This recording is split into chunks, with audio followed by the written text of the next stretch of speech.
Bismillahirrahmanirrahim. Assalamualaikum warahmatullahi wabarakatuh. Perkenalkan, nama saya Cynthia Wulandari dengan NIM 2002095522020. Saya dari kelas PTIKG, kelas Pare-Pare dengan jurusan Pendidikan Teknik Informatika dan Komputer. Di sini saya akan mempresentasikan PowerPoint dengan mata kuliah evaluasi pembelajaran.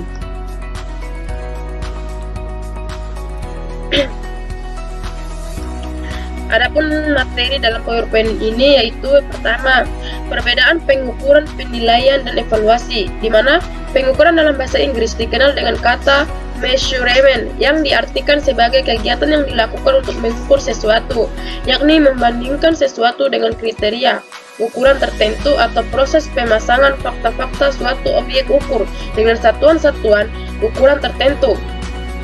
Pemberian angka dilakukan kepada sesuatu atribut atau karakter tertentu yang dimiliki oleh orang, hal atau objek tertentu menurut aturan formulasi yang jelas. Next. Penilaian dalam bahasa Inggris dikenal dengan kata assessment yang diartikan menilai sesuatu atau dapat diartikan sebagai proses menentukan nilai suatu objek. Dan untuk menentukan nilai suatu objek dibutuhkan adanya kriteria. Dengan demikian, penilaian adalah suatu proses memberikan atau menentukan nilai kepada objek tertentu berdasarkan suatu kriteria tertentu. Next. Evaluasi berasal dari bahasa Inggris yaitu evaluation yang diartikan suatu tindakan atau suatu proses untuk menentukan nilai dari sesuatu yang berakhir dengan mengambil suatu keputusan atau dapat dikatakan pula evaluasi terhadap data yang dikumpulkan dari hasil penilaian asesmen. Terjadinya pengambilan keputusan dalam evaluasi dengan berdasarkan data yang didapat dari pengukuran dan penilaian hasil. Belajar yang menggunakan instrumen tes dan non-tes yang mengukur dan menilai pada ranah kognitif, efektif, dan psikomotorik. Next.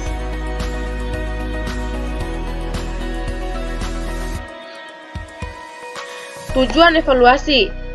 Yang pertama, untuk menghimpun bahan-bahan keterangan sebagai bukti mengenai taraf perkembangan atau kemajuan yang dialami siswa setelah mengikuti pembelajarannya dalam waktu tertentu. Yang kedua, untuk mengetahui tingkat efektivitas dari metode-metode pengajaran yang telah dipergunakan dalam proses pembelajaran dalam jangka waktu tertentu. Yang ketiga, memotivasikan siswa untuk memperbaiki dan meningkatkan prestasinya. Yang keempat, untuk mencari dan menemukan faktor-faktor penyebab keberhasilan dan ketidakberhasilan peserta didik. Next.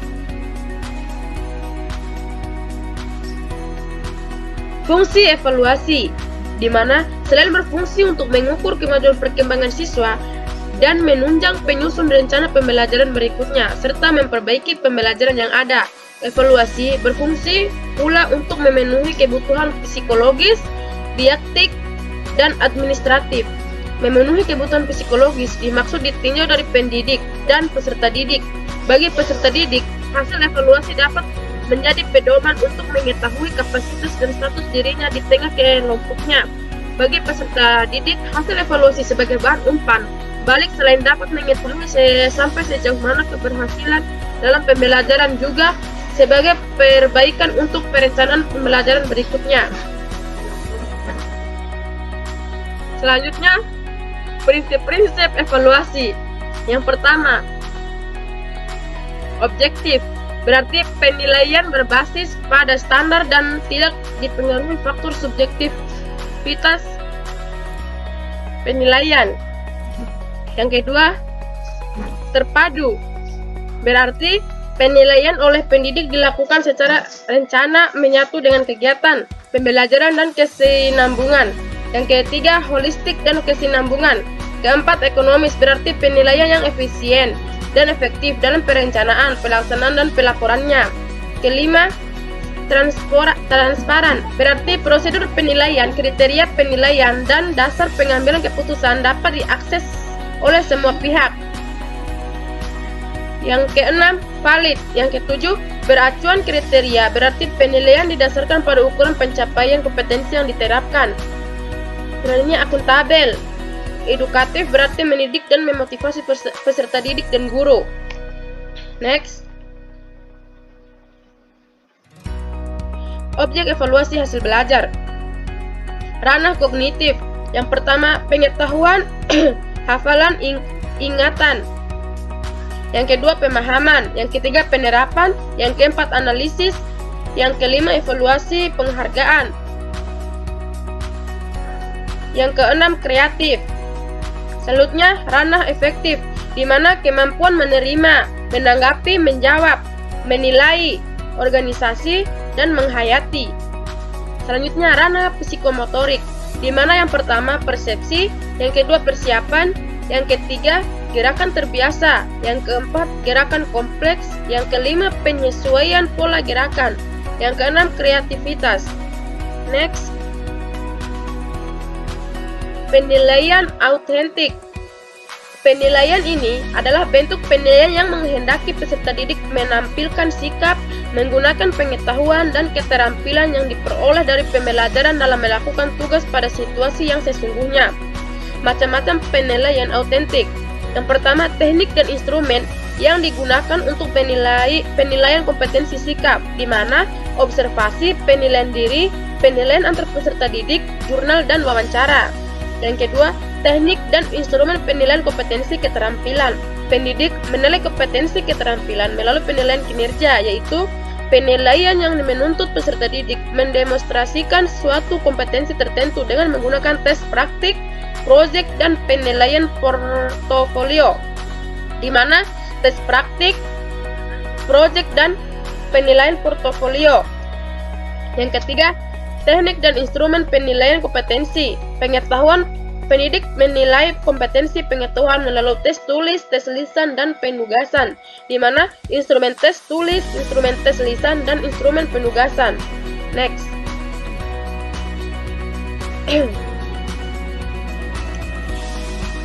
HOTS atau Higher Order Thinking Skill, di mana soal-soal HOTS merupakan instrumen pengukuran yang digunakan untuk mengukur kemampuan berpikir yang tidak sekadar mengingat atau recall, menyatakan kembali, atau merujuk tanpa melakukan pengolahan.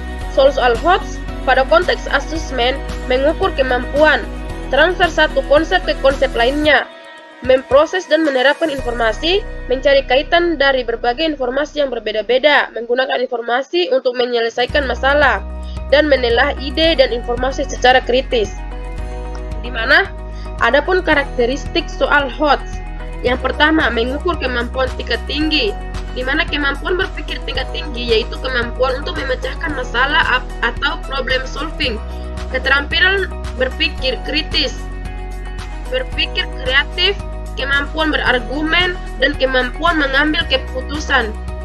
Berarti bukan sekedar berpikir dalam taraf menghafal atau mengingat. Yang kedua, berbasis masalah kontekstual, yang dimana soal-soal HOTS merupakan asesmen yang berbasis situasi nyata dalam kehidupan sehari-hari, di mana peserta didik diharapkan dapat menerapkan konsep-konsep pembelajaran di kelas untuk menyelesaikan masalah. Yang ketiga, bertujuan untuk meningkatkan dan mengembangkan HOTS, sikap dan perilaku positif dari peserta didik, serta memperbaiki pembelajaran dan berusaha meningkatkan kualitas pembelajaran.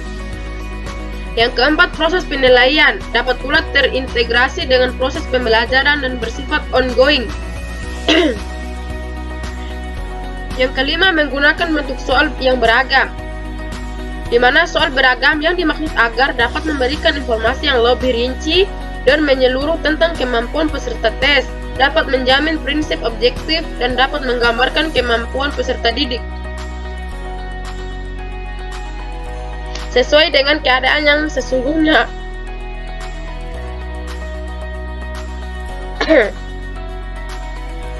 Karakteristik soal HOTS.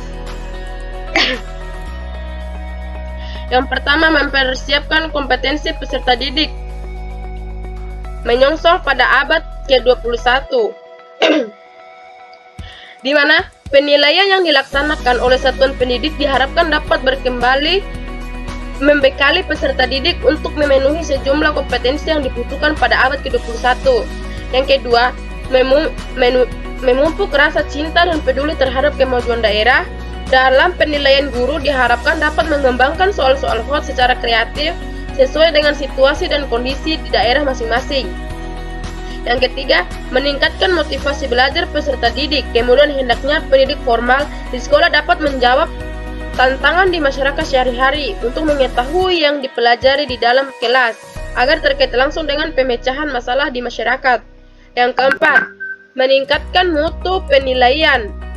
Karena penilaian yang berkualitas akan dapat meningkatkan mutu pendidikan, membiasakan melatih siswa untuk menjawab soal-soal hot, maka diharapkan siswa dapat berpikir secara kritis dan kreatif, dan siswa mampu mempunyai daya saing yang dibutuhkan di masa yang akan datang.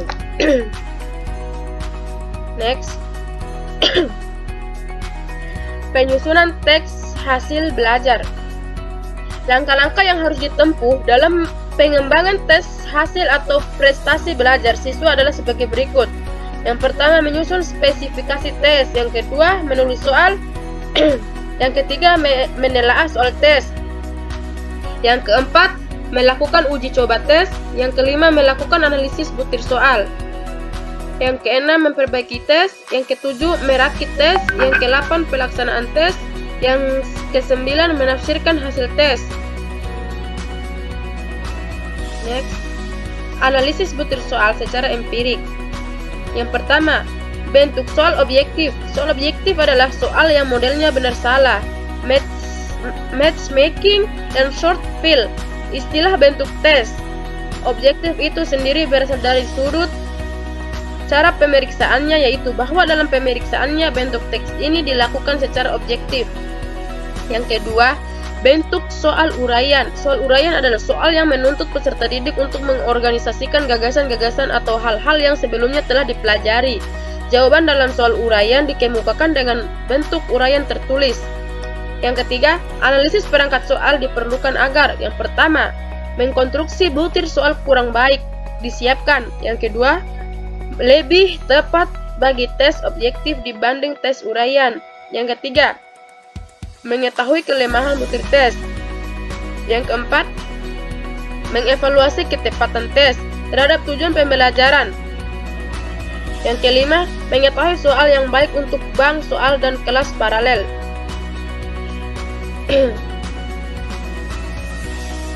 Selanjutnya, analisis butir soal secara kualitatif. Sebelum dilakukan analisis butir soal secara empirik atau uji coba instrumen ke lapangan, maka dilakukan analisis butir soal secara teoretik atau rasional, yaitu meliputi analisis secara konstruksi, konten, isi, dan bahasa. Apakah butir yang disusun mewakili indikator dan indikator mewakili kompetensi dasar atau KD dan jabaran kompetensi inti. Kemudian jika secara konten dan bahasa udah baik, maka dapat dilanjutkan kepada uji coba ke lapangan dan analisis butir soal. Rasional atau secara kualitatif dapat dilakukan oleh panel dan pakar yang ahli di bidangnya. Next,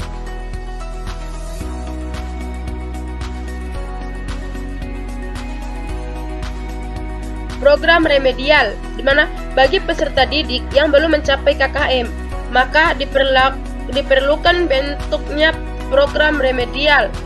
Pembelajaran remedial merupakan kebutuhan atau hak peserta didik, dan pendidik berusaha membantu kesulitan belajar dihadapi siswa.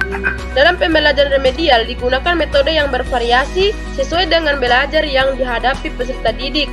Selain itu, media digunakan agar dapat dipersiapkan dengan baik agar peserta didik menjadi lebih mudah memahami daripada yang dianggap sulit dipahami. Kemudian, pelaksanaan program remedial, di mana program remedial dapat dilaksanakan melalui bimbingan secara perorangan bila ada beberapa peserta didik yang mengalami kesulitan yang berbeda-beda sehingga memerlukan bimbingan secara individual. Bimbingan yang diberikan disesuaikan dengan tingkat kesulitan yang dialami oleh peserta didik. Pemberian bimbingan secara kelompok bila terdapat beberapa peserta mengalami kesulitan yang sama. Pemberian pembelajaran ulang apabila sebagian atau semua peserta didik mengalami kesulitan. Pembelajaran yang dilakukan dengan metode media yang berbeda menyesuaikan pembelajaran belajar peserta didik. Guru perlu mengulang penjelasan kembali dengan menggunakan metode atau media yang tepat. Next slide.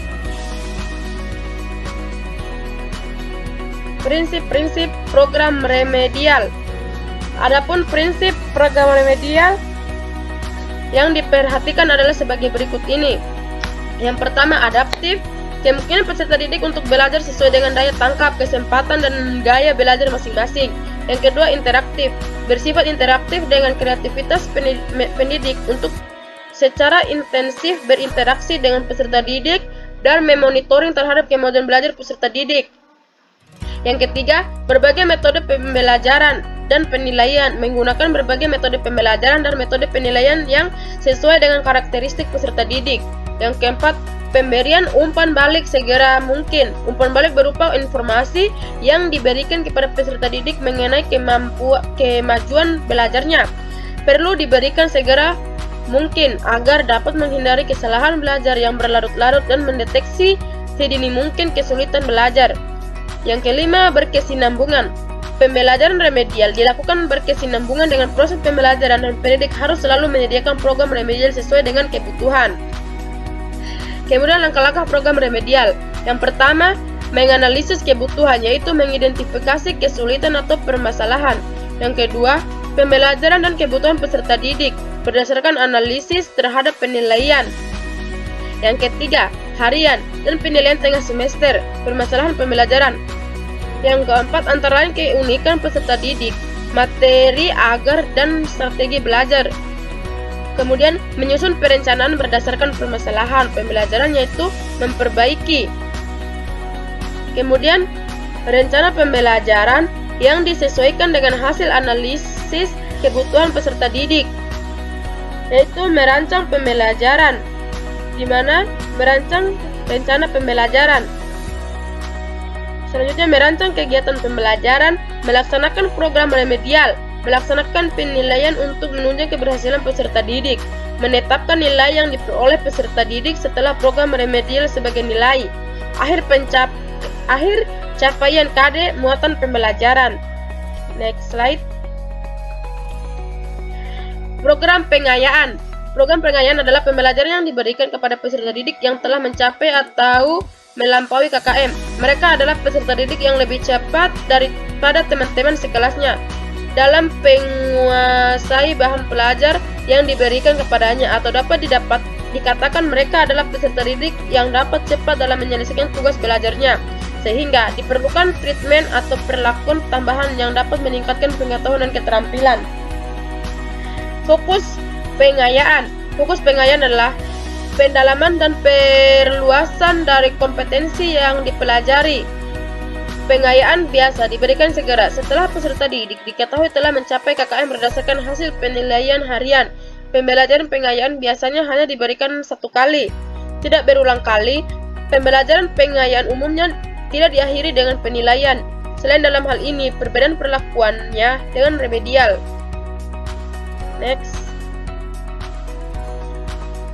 Langkah-langkah sistematis dalam mengidentifikasi kelebihan kemampuan siswa dan memberikan treatment pembelajaran pengayaan adalah sebagai berikut. Yang pertama, belajar kelompok. Sekelompok peserta didik yang mempunyai minat tertentu diberi tugas untuk memecahkan permasalahan, membaca di perpustakaan terkait dengan karya yang dipelajari pada jam pelajaran yang di luar jam pelajaran sekolah. Yang kedua, belajar mandiri. Secara mandiri, peserta didik belajar mengenal sesuatu yang diminati, menjadi tutor sebaya bagi tema yang membutuhkan pengembangan latihan, yaitu dengan mengembangkan latihan praktis yang dapat dilaksanakan oleh teman-temannya yang dibutuhkan dalam bentuk latihan. Yang ketiga, pembelajaran berbasis tema. Pembelajaran terpadu yang memadukan kurikulum di bawah tema besar sehingga peserta didik dapat mempelajari hubungan antara berbagai disiplin ilmu. Yang keempat, pemadatan kurikulum pemberian materi kepada peserta didik, yaitu terhadap kompetensi materi yang belum diketahui peserta didik. Sekian presentasi dari saya. Lebih dan kurangnya saya mohon maaf. Wabillahi taufiq wal hidayah. Wassalamualaikum warahmatullahi wabarakatuh.